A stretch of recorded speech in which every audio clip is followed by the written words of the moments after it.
Hey guys, welcome back to the next video. If you are new to the channel, welcome. This is Richard for WELSHYTECH, and today we are looking at an AM5 motherboard from Sapphire. This is the Sapphire PURE X870A Wi-Fi 7 motherboard. Is this the best AM5 X870 motherboard you can buy?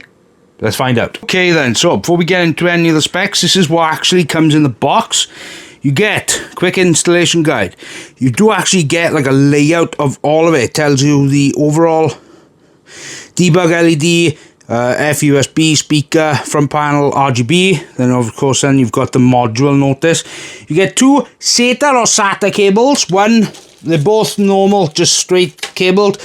And then you do get the Wi-Fi 7 antenna by here. And then of course then you do get the board, which is absolutely gorgeous, and that is the box. Look at that box, doesn't that look cool? Right, let's get into the specs now, shall we? Okay, so when we actually look at the overall layout of the motherboard, it has got a number of different types of ports. We have got audio, ARGB, we've got a fan header, we've got a COM header, we've got two USB 2 ports, we've got another fan header, we've got ARGB, then we have got the speaker, we've got the front panel, and then this odd little connection here, believe it or not, this is 12 volt RGB, which is quite rare in modernized motherboards. We got four 6 gigabit per second SATA ports. We've also got the USB 3. We do also have the 24 pin right by here. We do also have the debug LEDs by here. These LEDs are fantastic because it does give you an indicator of what is actually happening, especially when it comes to actually memory training. It will just stick on DRAM when it is memory training. Like I said, 24 pin. We have got the Type-C connection. That is not the best USB Type-C for the front panel. That's not exactly the best location ever. We've also got another fan connector there.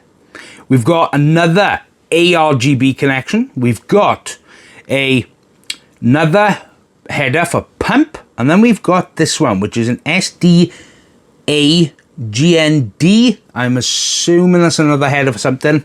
And then when it comes to the other headers, we have another fan header. This will be primarily for CPU power.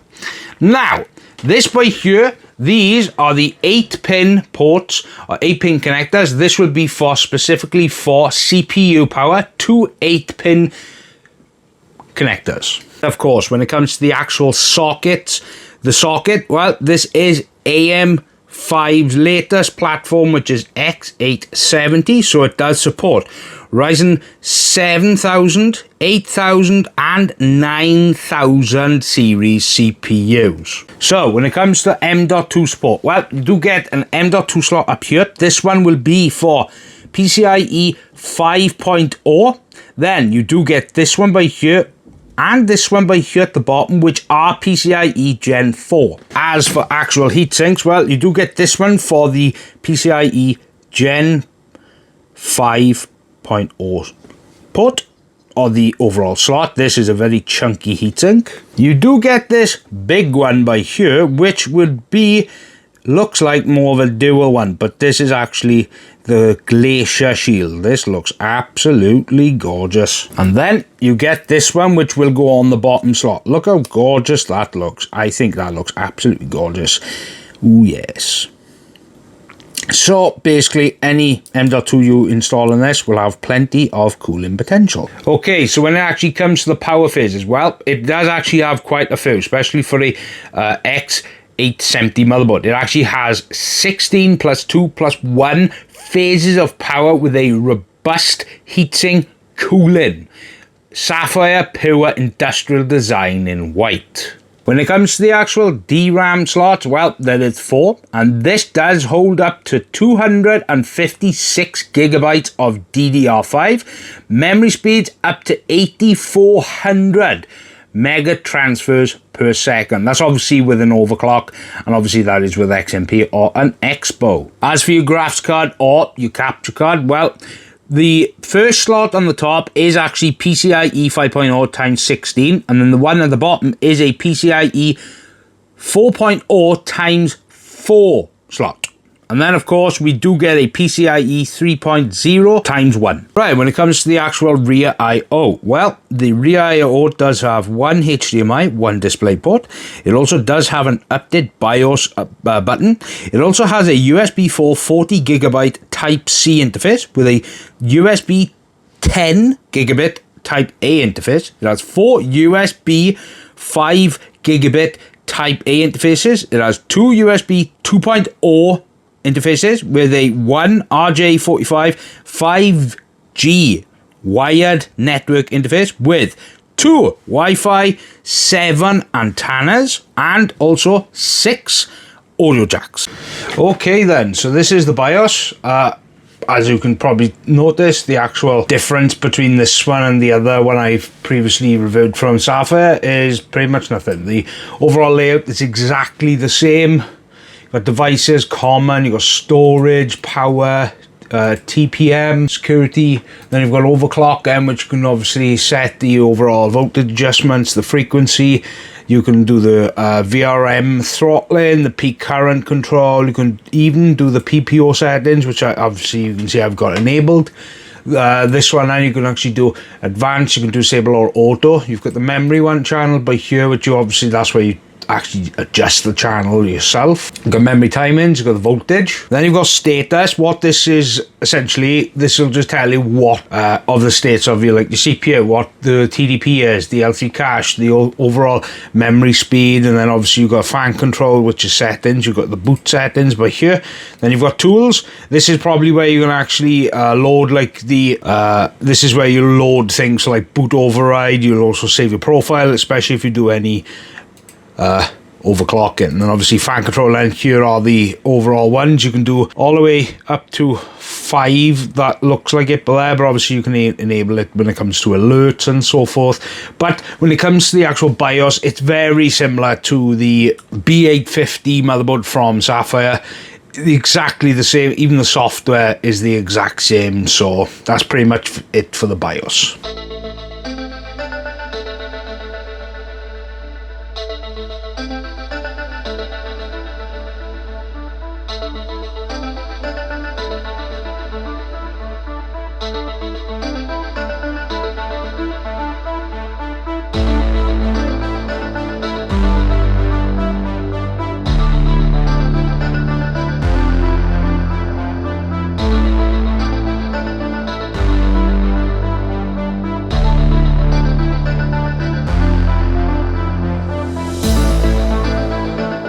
Okay, so when it comes to the actual test system, well, obviously it is the PURE X870A Wi-Fi 7 motherboard from Sapphire. It's got a Ryzen 9 7900. It's got 32 gigs of DDR5 from Apacer. It has a Gen 5 drive from Kingston, a Gen 4 drive from Samsung. It also has an RX 7800 XT Nitro. It also has a 1000 watt Core-Link power supply. It's housed in the Be-Quiet Shadow-based 800FX. And when it comes to the actual CPU cooler for testing, well, it was the Thermalright Royal Predator 130.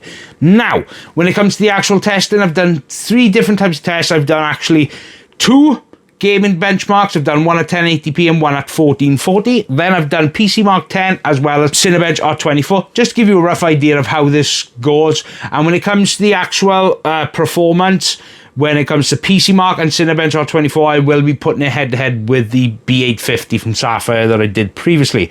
The gaming, the only ones I will actually be doing a difference with is actually Far Cry 6 and Hogwarts Legacy, because I could not get F124 to actually run for some odd reason. So we'll start for the gaming benchmarks. Now, I did 1080p high and 1440p high. So for the Far Cry 6 at 1080p high settings, the average was 167 with a 1% low of 120. The Indiana Jones average was 85 with a 1% low of 54. The Hogwarts Legacy was an average of 151 with a 1% low of 106.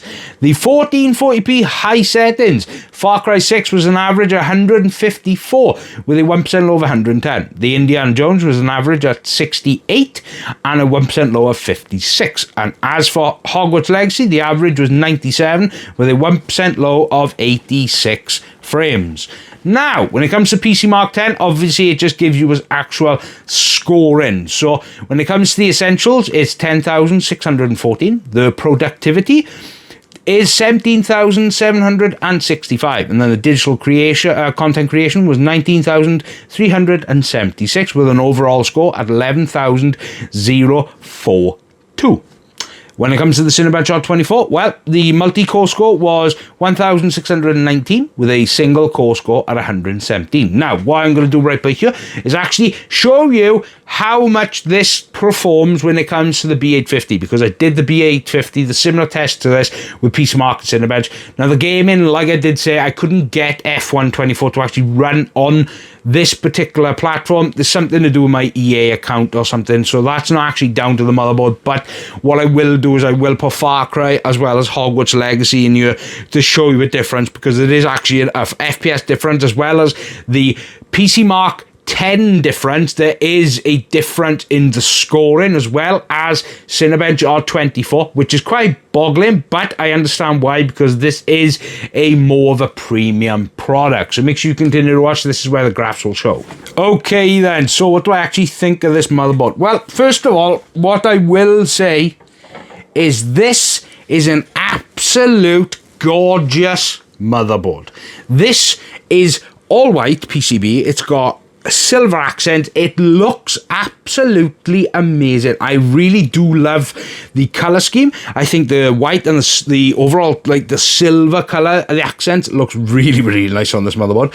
Now, I like the fact that obviously it's coming from Sapphire. They came out with a B850 and now they've come out with X870, which is fantastic. And when it comes to the price, I'm actually happy with the price. This price by here is actually starting off at $250, considering that the B850 motherboard I bought from MSI last year cost me £260. So if that is, yes. But what I will say, of course, with the one from I bought from MSI, it did also have a debug LED. It also had a readout as well for the code. So where this one only has a debug LED, but still, let's get on to what I actually like. Now, when it comes to the overall VRMs, it's got quite a few. It's got 16 plus 2 plus 1 power phases, which is amazing.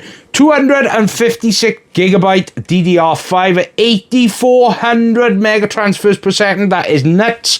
And of course, you got the Gen 5 by here for the M.2. You got the PCIe 16 slot by here, which is also Gen 5. Obviously, you've got the overall extra slots for the M.2. I like the fact that this does come with quite a few of RGB headers. It actually comes with 2 at the bottom. It comes with another one by here, which is fantastic, so that's 3.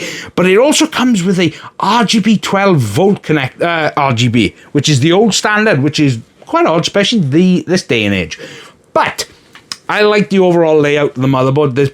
But when it comes to what I'm not exactly fond of, it's going to be the positioning of the Type-C. It's actually up here, which is a bit odd. I don't know why they didn't do that, but, you know, there's an odd, because it's usually by here. So it's a little bit odd to me. I would probably prefer them to put the 24-pin a little bit higher and put this down to its natural spot. I wish they had put at least another USB 3. But, of course, they are trying to stick to a budget. And quite honestly, the price of $250, I think, is actually very reasonable for a X870A motherboard. Now, the overall VRMs, of course, now you've actually heard my overall compliments of this board. I think the board is absolutely gorgeous.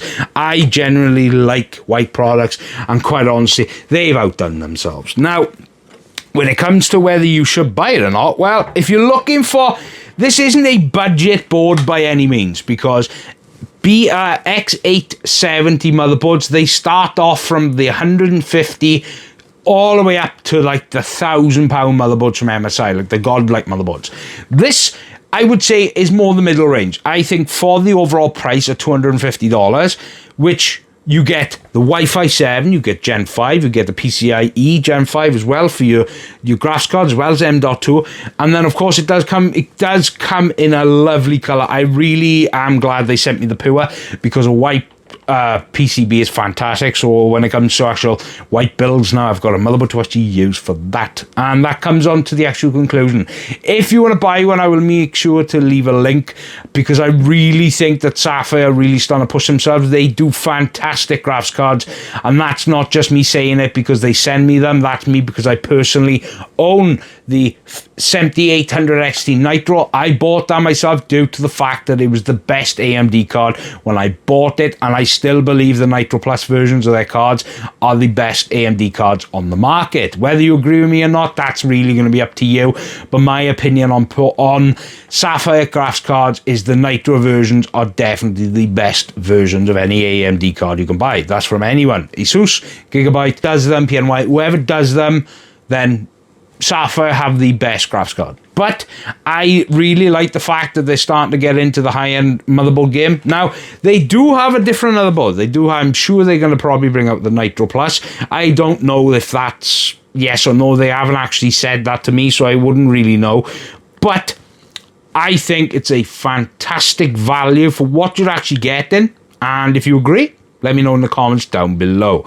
Do not forget to subscribe, because I got that Silverstone retro PC case coming Saturday, as well as an AIO cooler. I'm going to be trying doing it in two different ways. I'm actually going to review the AIO cooler with the case, so that's going to be quite interesting for me to actually do, but I'm going to give it a go. So yeah, I hope you guys have a fantastic week and weekend ahead of you. This is Richard for WELSHYTECH. Goodbye.